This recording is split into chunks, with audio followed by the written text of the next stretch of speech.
ومن أحسن قولا ممن دعا إلى الله وعمل صالحا وقال إنني من المسلمين. بسم الله الرحمن الرحيم. الحمد لله رب العالمين والصلاة والسلام على أشرف الأنبياء والمرسلين نبينا محمد وعلى آله وأصحابه أجمعين ومن تبعهم بإحسان إلى يوم الدين أما بعد. ওয়ালাইকুম আসসালাম ওয়া রাহমাতুল্লাহি ওয়া বারাকাতুহু। সম্মানিত শাহজাহান ভাই, ওমান থেকে আপনি প্রশ্ন করেছেন। আপনার প্রশ্ন হচ্ছে, আপনারা এক রুমে কয়েকজন থাকেন একসঙ্গে, কিন্তু আপনাদের মধ্যে বিতর্ক হয়েছে যে ইসলামের মধ্যে তরিকত রয়েছে, 4টা তরিকত, এবং তরিকতে যে কোনো একটা মানলেই চলবে। তো এই ধরনের কথা বানানোর কথা। এক নম্বর হচ্ছে, ইসলামটা আমাদের বাপদাদার সম্পত্তি না। ইসলামটা আল্লাহ রাব্বুল আলামিন প্রদত্ত একটা বিধান। এটা আল্লাহ রাব্বুল আলামিন নির্ধারণ করেছেন। ইসলাম একটা দিন এবং এটার পথ একটা, এটার পথ 4টা না। 4টা পথ থাকলে কোরআন হাদিস থাকতে হবে। নিজের থেকে বললে কোনো মানুষও যদি বলে তা তো হবে না। আল্লাহ রাব্বুল আলামিন বলতে হবে, এবং আল্লাহ রাব্বুল আলামিন রাসূলুল্লাহ সাল্লাল্লাহু আলাইহি ওয়াসাল্লামকে উনি প্রেরণ করেছেন এবং সমস্ত কিছু আমাদেরকে জানিয়ে দিয়েছেন। তাহলে এক নম্বর হচ্ছে তরিকা অর্থ কি? অনেকে তরিকত অর্থই জানে না। তরিকত মানে রাস্তা, তারিক আরবিতে। যারা আপনারা চাকরি করেন মানে আপনারা বুঝেন, তারিক মানে আরবিতে বলে রাস্তাকে তারিক মানে রাস্তা। শারে ও রাস্তাকে বলে, তারিক ও রাস্তাকে বলে। তো তারিক মানে তরিকত মানে অনেক রাস্তা। ইসলামে অনেক রাস্তা না, ইসলামের রাস্তা একটাই মাত্র। সেইটা কোন রাস্তা? এটা আল্লাহ রাব্বুল আলামিন বলে দিয়েছেন। সেই রাস্তাটা হচ্ছে রাসূলুল্লাহ সাল্লাল্লাহু আলাইহি ওয়াসাল্লামের সুন্নতের রাস্তা। একটা রাস্তা, আমাদের একজন ইমাম মাত্র, ওনাকেই মানতে হবে। তিনি হচ্ছেন মুহাম্মদুর রাসূলুল্লাহ সাল্লাল্লাহু আলাইহি ওয়াসাল্লাম। ওনার রাস্তা একটাই, উনি যে রাস্তায় চলেছেন ওই রাস্তায় যে চলবে। এছাড়া যে মানুষের বানানো যে রাস্তা আছে তরিকত, অনেক তরিকত, মানুষ দুনিয়াতে অনেক তরিকত, একটা কেন, 4টা কেন, অনেকগুলা। এক নম্বর হচ্ছে, মানুষ বানাইছে এখন 4টা মাযহাব, হাম্বলি, শাফির, এগুলা বানাইছে। আবার অনেকে পীররা বানাইছে, প্রত্যেক পীরের তরিকত। আবার তরিকার মধ্যে অনেকগুলো আছে তরিকত, চিশতিয়া, নকশবন্দিয়া, মুজাদ্দিদিয়া, কাদরিয়া, এগুলা আবার তরিকত। আবার এক একটা পীরের কাছে অনেক তরিকত আছে। যেমন এক পীরে বলে যে তাদের জান্নাতে যাওয়ার 120টা রাস্তা আছে। 120টা রাস্তা, 120টা রাস্তা তাদের বানানো। একটা রাস্তা, সবগুলা রাস্তাই পথভ্রষ্টের রাস্তা। একটা রাস্তা আল্লাহর কাছে গ্রহণযোগ্য না। এই জন্য রাসূলুল্লাহ সাল্লাল্লাহু আলাইহি ওয়াসাল্লাম সহিহ হাদিসে বলে দিয়েছেন একবার। এটা সহিহ হাদিসে পবিত্র কোরআনের একটা আয়াত ব্যাখ্যা করতে গিয়ে রাসূল বলেছেন। তাহলে আমরা বলতেছি, পবিত্র কোরআনে আল্লাহ তাআলা বলেছেন, সূরা ইমরানের 19 নম্বর আয়াত, আউযু বিল্লাহি মিনাশ শাইতানির রাজীম, ইন্নাদ-দীনা ইনদাল্লাহিল ইসলাম।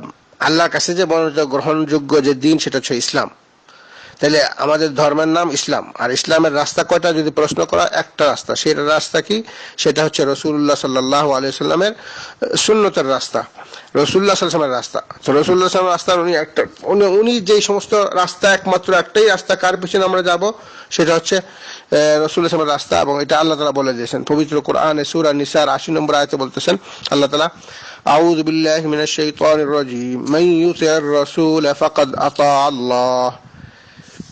সরাসরি কথা আল্লাহ তাআলা বলতেছেন, যে ব্যক্তি রসুলের পথে চললো সে আল্লাহর আনুগত্য করলো। পথ একটাই, সেটা রসুলের পথ।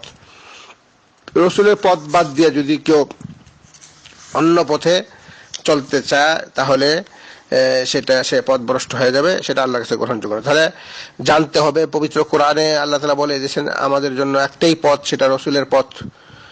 আর এই রসুলের পথ জানার জন্য 2টা কোরআন এবং হাদিস দেওয়া হয়েছে। কোরআন হাদিসে রসুলের সমস্ত পথগুলা আল্লাহ তাআলা বর্ণনা করে দিয়েছেন। তা আমাদেরকে ওই পথটা শিখতে হবে কোথার থেকে? 2টা জিনিস থেকে, সেটা হচ্ছে কোরআন এবং হাদিস। এবং রাসূল বিদায় হয়েছে সবাইকে বলে দিয়েছেন, আমি তোমাদের কাছে 2টা জিনিস রেখে যাচ্ছি আমার পথে চলার জন্য, জানার জন্য, কিতাব আল্লাহ ওয়া সুন্নাত রাসূলিহি, আল্লাহর কিতাব এবং আমার সুন্নত। তাহলে রসুলের পথটা জানতে হবে। কোথা থেকে আমরা জানবো? কোরআন, আল্লাহর নাযিলকৃত এই কোরআন এবং রাসূলুল্লাহ সাল্লাল্লাহু আলাইহি ওয়াসাল্লাম যে হাদিস রেখে গেছেন, এটা। এই জন্য রাসূল সাল্লাল্লাহু আলাইহি ওয়াসাল্লাম একদিন এইভাবে, রাসূল সাল্লাল্লাহু আলাইহি ওয়াসাল্লাম হাদিসে আছে যে রাসূলুল্লাহ সাল্লাল্লাহু আলাইহি ওয়াসাল্লাম একদিন কি করলেন, একটা কোরআনের একটা আয়াত তিলাওয়াত করলেন। সেই আয়াত তিলাওয়াত করে উনি সরাসরি বাস্তবে উনি বাটির মধ্যে একটা কাঠি দিয়ে রেখা টাইনা দেখাই দিলেন। একটা কাঠি দিয়ে এমনি সোজা করে একটা রেখা টানলেন। রেখাটাকে আবার পাশ ভাবে অনেকগুলাই, রেখার উপর অনেকগুলো এমনি ক্রস চিহ্ন দিলেন, এমনি টাইনা দিলেন সোজা রেখাটার উপরে। আঁকা বাঁকা অনেকগুলো রাস্তা বানায় বললেন যে এই যে সোজা রাস্তাটা, এটা আমার পথ, আর এই যে দেখো অনেকগুলো রাস্তা, এগুলো হলো শয়তানের পথ। এই সমস্ত পথ, এই সমস্ত তরিকতে যারা যাবে সবাই জাহান্নামে নিক্ষিপ্ত হবে। আর সোজা একটা রেখা টানলেন, রেখা টানলে পাশাপাশি পাশ করে এই রেখাটার উপরে এমনি করে ক্রস করে অনেকগুলা রেখা টানলেন, তাহলে সোজা একটা রেখা, তাই না? এরপর উপরে অনেকগুলা রেখা পাশ করে তাই না দেখাই দিলেন যে এই যে অনেকগুলা পথ, এইগুলা সবগুলা পথগুলো সবগুলা তরিকত, এইগুলো হলো তরিকত, কাদেরিয়া, চিশতিয়া, নকশবন্দি, দুনিয়াতে যত তরিকত আসবে মানুষের বানানো, এগুলা সবগুলার পথের মধ্যে এক একটা পথের মধ্যে এক একজন শয়তান দাঁড়ানো আছে, মানুষকে টেনে টেনে জাহান্নামে নিয়ে যাবে। কিন্তু জান্নাতে যাওয়ার জন্য সোজা একটা পথ, সরল পথ, সোজা একটা সোজা পথ। তাহলে এই পথটা কি? এটা হলো রাসূলুল্লাহ সাল্লাল্লাহু আলাইহি ওয়াসাল্লামের পথ। এই আয়াত, এই দলিলটা কোথায়? এটা হচ্ছে সূরা আল আনআমের 153 নম্বর আয়াত। সূরা আল আনআমের 153 নম্বর আয়াত আমরা তেলাওয়াত করে শোনাচ্ছি।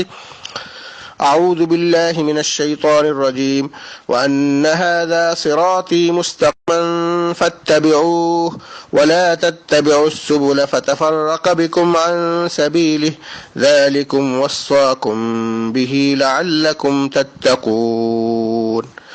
এখানে আল্লাহ তাআলা বলতেছেন, রাসূল সাল্লাল্লাহু আলাইহি ওয়াসাল্লামকে শিখাইছেন, রাসূল বলতেছেন আর এটাই আমার সঠিক সরল পথ। এটা 53 নম্বর আয়াত সূরা আল আনআমের। রাসূল সাল্লাল্লাহু বলতেছেন আর এটাই আমার সঠিক সরল পথ, কাজেই তোমরা তার অনুসরণ করো আর অন্যান্য পথের অনুসরণ করো না, করলে তা তোমাদেরকে তার পথ থেকে বিচ্ছিন্ন করে ফেলবে। এভাবে তিনি তোমাদেরকে নির্দেশ দিচ্ছেন যাতে তোমরা তাকে ভয় করো। তাহলে এখানে আল্লাহ রাব্বুল আলামিন স্পষ্টভাবে বলে দিলেন যে রাসূল সাহেবকে বলছেন, রাসূল বলেছে এটা আমার পথ, সরল পথ, সোজা পথ, এই পথে যারা চলবে তারাই সফল কাম হবে। এই পথ দিয়ে এই পথ থেকে যারা অন্য পথে চলবে তারা জাহান্নামে যাবে। তো এই জন্য আব্দুল্লাহ ইবনে মাসউদ রাদিয়াল্লাহু আনহু থেকে বর্ণিত যে রাসূল সাল্লাল্লাহু আলাইহি ওয়াসাল্লাম একটা রেখাটাই না এই জিনিসটা বোঝায়, এই আয়াতটা তেলাওয়াত করলেন এবং এই আয়াতের মধ্যে এই কথা বলেছেন যে এটাই আমার সরল পথ, সোজা পথ। আর আঁকা বাঁকা যে অনেকগুলা পথ রেখা টানলেন, রেখাটা বলেছেন যে এগুলা অনেকগুলা পথ। তাহলে অনেকগুলা যে পথ রয়েছে, সেটা 4 তরিকত হোক, সেটা 10 তরিকত হোক, সেটা 100 তরিকত হোক, 120 তরিকত হোক, সবগুলাই মানুষকে জাহান্নামে নিয়ে যাবে। জান্নাতে যাওয়ার একটা মাত্র পথ, সেটা হচ্ছে রাসূলুল্লাহ সাল্লাল্লাহু আলাইহি ওয়াসাল্লামের আদর্শের পথ। যখন আমরা ওনার আদর্শের পথ, আর এই আদর্শটা কোথায় পাবো? আমরা সহিহ কোরআন এবং হাদিসে। কিন্তু অমুক পীরের দলে যদি যায়, ওখানে অনেকগুলা পথ আছে, অমুক তরিকত কাদেরিয়া আছে একটা, তরিকা চিশতিয়া আছে, তরিকা নকশবন্দি আছে, তরিকা মুজাদ্দিদিয়া আছে, আর মাযহাব অনেকগুলো আছে, অনেক শত শত। এখন প্রসিদ্ধ 4টা মাযহাব হানাফি, শাফি, মালিকি, হাম্বলি, এই সমস্ত। কোনটা এতগুলা পথ, এখন কোনটার সিউরিটি নাই। সিউরিটি মাত্র একটা পথের, সেটা রাসূলুল্লাহ সাল্লাল্লাহু আলাইহি ওয়াসাল্লামের আদর্শের পথ। যে ব্যক্তি রাসূলের আদর্শের পথে যাবে, আল্লাহ তাআলাই বলে দিয়েছে যে ওই পথটাই আল্লাহর পথ, রাসূলের পথ হচ্ছে আল্লাহর পথ। আর এছাড়া পৃথিবীতে যত দলের হক, মতের হক, তরিকত হক, সবগুলাই পথভ্রষ্ট, মানুষকে জাহান্নামে নিয়ে যাবে। তো আমরা দোয়া করি আল্লাহ রাব্বুল আলামিন আমাদের সবাইকে এই জিনিসটা বোঝার তৌফিক দান করুক যে আমরা জীবনের সর্বক্ষেত্রে আমরা একটা পথেই চলবো, সেটা রাসূলুল্লাহ সাল্লাল্লাহু আলাইহি ওয়াসাল্লামের আদর্শের পথ। আর কারোকে আমরা লক্ষ্য করবো না, কারণ সেখানে আমরা পথভ্রষ্ট হয়ে যাবো। আর এটা বুঝতে হলে আমরা কোরআন হাদিস থেকে শিখতে হবে।